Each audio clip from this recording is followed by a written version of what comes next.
Welcome back to The Flash, right here at Comicstorian. My name is Benny, and I'll be bringing you all of your favorite narrations for video games, comic books, and movies. Today we're going to be continuing the storyline of The Flash, so let me give you a quick catch-up. In a battle against the Black Flash and Hunter Zolomon, the Flash broke the Speed Force. He then went missing as Captain Cold took over Central City using the gift that Lex Luthor gave him.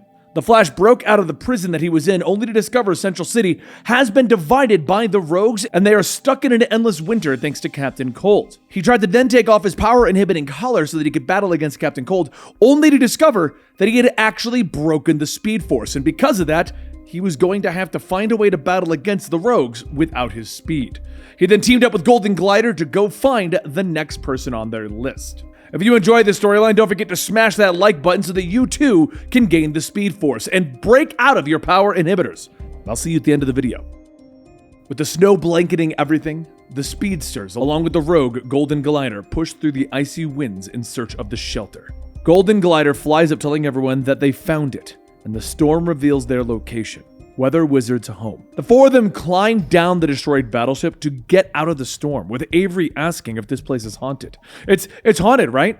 Which now begs the question. Which is better? Weather Wizard's creepy house or the snowstorm that is trying to kill them? Golden Glider says that they have to be careful. Weather Wizard isn't going to be happy that they are there for his mirror shard. Plus, his mind hasn't been all there since... It's at that moment that the lightning strikes down and Kid Flash asks if it was Barry. And then a voice tells him, no. It belonged to me, child. Weather Wizard floats down with his staff, telling them that the deadly storm outside, however, that belongs to Captain Cold. All I asked was to be left alone until the world ended, and yet here you are. The Flash calls out that they could stop Captain Cold, they could reverse what has been done to the city, but they need the piece of the broken mirror. Weather Wizard scoffs, asking Golden Glider when did she become so desperate. And Golden Glider tells them that they both knew that Cold had lied to them. And not just about the offer from Lex. Is it so hard to believe that he lied about killing the Flash as well? Weather Wizard thinks for a moment and then tells her, prove it. Lightning strikes each of the speedster's collars and everyone begins to vibrate uncontrollably. Weather Wizard is confused, asking, what is wrong with them? And Golden Glider tells him that there's something wrong with the Speed Force. It's been supercharged.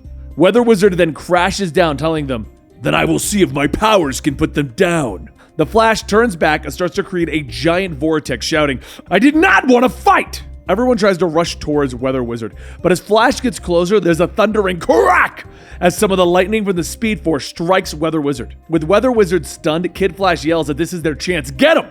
But before he can, Flash runs in front, telling him that they can't. Not until they have learned how to properly use the Speed Force again. There will be no running. Weather Wizard gets back up asking, you dare attack me with lightning? I will show you just how powerful lightning can be. As he lifts his staff, Glider wraps everyone up in her ribbons, telling them that the last time her brother wanted power, it almost killed her. At that time, when he tried to give them powers, which was at the beginning of the New 52 for those wondering, she was separated from her body and forced onto the astral plane, like a ghost. She was cursed to wear these ribbons to bind herself to the physical world. When her brother used Luthor's offer to power them up, she asked for the ribbons back. The Flash stops struggling as the Speed Force begins to calm down and he asks, did you know that your ribbons would suppress the Speed Force?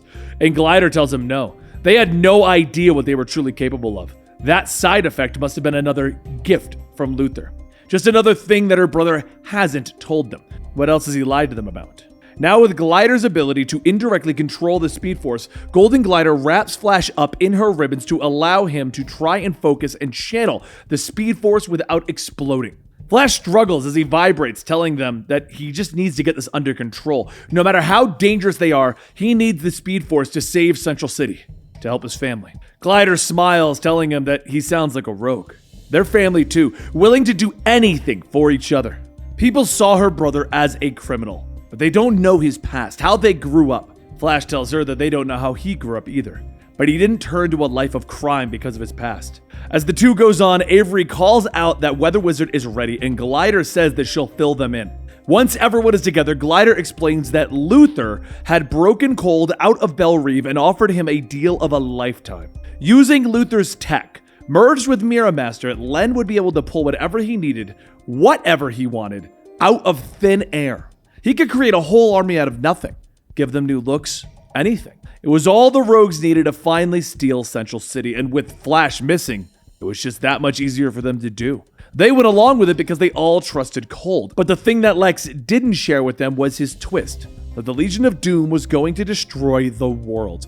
And as the Doom sigil appeared overhead, they could all feel it. Her brother let Cold take over his heart. He didn't care that the world was ending because he had finally won.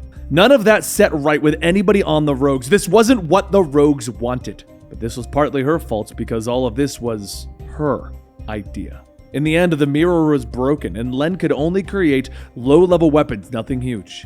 So they need to fix and control the mirror. It's their only chance to take out Captain Cold and settle things right. The hard part's going to be convincing him that he's not really winning if the world is ending. And Weather Wizard says that Captain Cold will know the truth. If it's the last thing that I do, this isn't the Rogue's way. You may have my piece of the mirror. However, the others may prove difficult to obtain, especially if the Flash family is walking time bombs. They're useless. Flash then says the Weather Wizard is right. They can't keep Glider's ribbons holding them in check. They need to relearn how to use their powers and fast. She releases her grip on the Flash and he tries to focus his energy, with thunder cracking from the Speed Force eruptions, and Glider quickly binding him. Avery yells that Glider can't keep holding them back forever, and that Weather Wizard is right. They're useless in this state. Weather Wizard then says that he has an idea, but they're not going to like it. Flash tells him that it doesn't matter at this point. As long as it stops Captain Cold, they need to try. That's when there's an explosion and the Flash shouts for everyone to get behind him. Weather Wizard yells, "No! It's an old friend who has experience taming dangerous elements." Kid Flash asks who it could be, and as the smoke clears, a gruff voice says, "Knock, knock. Been listening to your little predicament." Flash says that it can't be, but as Heatwave walks in, Glider says, "You want to save Central City, right? The three of us are going to show you how." As the training with the Rogues begins, Heatwave yells to Kid Flash to quit vibrating so much or you're gonna get barbecued. Kid Flash gets back up telling him to go ahead and try it. This fist will vibrate right into your head. And Avery then activates her collar stating that this is helping, but it's not working nearly as fast as they need it to. How can they take down Captain Cold if they still have to wear the collars? Golden Glider tells them that they have no choice. But where is the Flash? Outside, Flash is trying to control his abilities, but every time that he picks up speed, he trips and explodes, setting himself back to square one. After trying and trying to control the Speed Force and just getting more frustrated, Glider comes in telling him that he's just as dramatic as her brother. They are, however, running out of time. The two sit and Flash says that he needs to learn how to control his speed. Not just because of Cold, but because he can help the kids have normal lives again. Glider then asks, what is a normal life? Weather Wizard grew up in a family of known criminals, and he was raised to follow in their footsteps. Heatwave's family died, and it was his own fault. He couldn't even help because he was so transfixed by the fire. Both of them are angry at her brother because they found family together, and Captain Cold just threw that away. None of them want normal lives because what's that to them? They just want their own lives. Flash asks, what about her?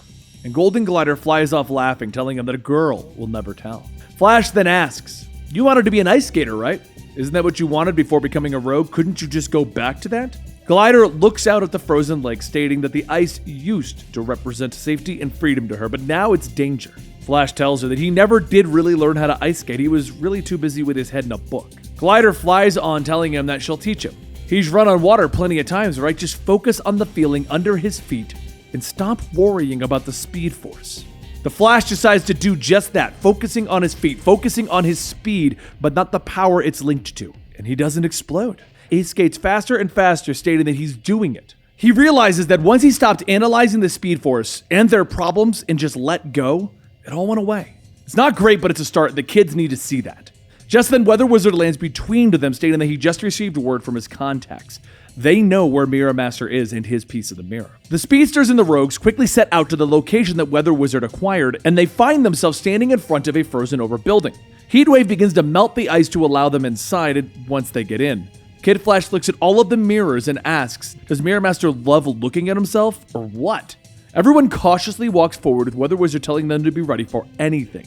Before long, they see the shards floating on a stand before them, and Flash quickly reaches out for them. But as he gets closer, Mirror Master jumps out, punching him, telling him, never thought the Flash of all people would go rogue. Kid Flash and Avery get ready to take off their collars, but Flash yells for them not to do it. Glider then says that it's too perfect for Mirror Master. He knew that they were talking together. This was a trap the whole time. Mirror Master laughs. Ha, damn right! He begins to jump in and out of mirrors, pushing everyone inside, and as they fall out, they find themselves surrounded by Captain Cold and his army. Cold tells them, "It's so good to see you all again. I had heard the Flash's powers had increased." Mirror Master then tells everyone that he's just as peeved at Len for not sharing the whole Doom in the Sky thing, but hey, the world's ending anyway. Can't they at least go down partying? Captain Cold looks down through his hood, stating that they could have ruled Central City, but instead you've sided with our enemy. Explain yourselves. Glider flies up telling him that they want things back to the way they were. That was the plan, to use Mirror Master's dimension to change Central City, to make it theirs. But the way he looked at the sigil in the sky, it wasn't right. It was clear to them that he didn't tell them the whole story. He never mentioned that Lex Luthor was bringing the end of the world. And they can't let that happen. That's why she broke the mirror. She made their new world imperfect because she could see that this was the wrong path. Cold stares at her. "I knew that you were going to betray me. I just hoped that you come tell me why. I would have listened. But now, it's too late, sister." Flash then says that it's still time to fix all of those past mistakes. Even the rogues are telling him that he went too far. And Cold glares at Flash, telling him, "I was not talking to you. I was talking to my family." Weather Wizard asks why does he have guns aimed at his family? And Glider says that they know that he's mad at them, at her. But this isn't him. They can go back to before. Cold releases a massive burst of energy, shouting, "Back when we were losers!" Ice pillars quickly begin to form around the area, but as the Flash opens up his eyes, he sees the energy that Cold had released has frozen everyone and everything in sight. Flash asks him how, and Cold pulls down his hood, stating, "You've taken my family away, Flash." Flash, meanwhile, is trying to control the Speed Force, with it growing more and more out of control, and he just argues, "We both know that's not true. We wanted to help you." Cold takes off his gloves, asking, "Do you remember back in Iron Heights when we fought one-on-one, man-to-man? No powers." Flash stares as rage builds up, and he tells him, "You didn't." Cold goes on telling him, "I lied about what Lex has given me. This is my gift, and now you're not the only supercharged one." Cold takes off his coat, letting the power inhibitors attached to his body overload and cover his arms in ice as he lunges at our overpowered Flash. And that concludes Flash issues 84 and 85. If you want to know the conclusion to Super Saiyan Flash, subscribe to the channel and join us next week when we conclude this Flash arc. Don't forget to hit that like button and follow us at Patreon to get early access to all of our videos and podcasts and unedited versions. It's the only way that most of these videos even exist is because of our Patreon, and we could use your support. Thank you guys so much, and we'll see you next time right here.